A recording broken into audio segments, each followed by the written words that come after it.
अस्सलाम वालेकुम my YouTube family, कैसे हैं आप सब। आई होप कि आप सब ठीक होंगे। अल्हम्दुलिल्लाह से मैं भी ठीक हूँ। तो आज का व्लॉग स्टार्ट करते हैं। आज के व्लॉग में जी मैं बना रही थी राइस, और उसके अलावा आप मेरी फिंगर को देख रहे होंगे कि ये कलर कहाँ कैसे लगा हुआ है। तो मैं अब हमारे घर में बच्चा था ना, उसने इस्त्री लगा ली, तो उसकी अभी मैं लगा कर आई हूँ दवाई, और उसके काफ़ी जलन हो रही थी। तो ये दवाई ब्लू कलर की लगाई है, तो इसलिए मेरे हाथ में लगी हुई।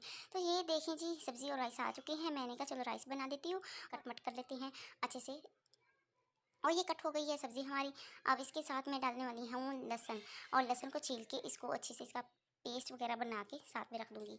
और इसको पीसना है हमने कूंडी डंडे में। ये आप देख सकते हैं, ये है डंडा और वो हमारी कूंडी पड़ी है। तो अब इसको मैं इसको पीसूँगी अच्छे से। और ये हमारा एक ब्लेंडर है, और कूंडी डंडा इसे पीस बहुत ज़्यादा हो चुकी है, बहुत ही ज़्यादा गर्मी हो चुकी है। पहले तो मौसम ठंडा हो जाता था, लेकिन अभी बहुत ज़्यादा गर्मी हो गई है। तो मैंने कहा चलो आज बड़ा वाला ये कूलर पंखा चलाऊँगी मैं। वो जो छोटे वाला है वो ख़राब हो चुका है, तो इसको मैंने कहा चलो जी इसका भी खत्म, बाय बाय टाटा कर देते हैं इसको।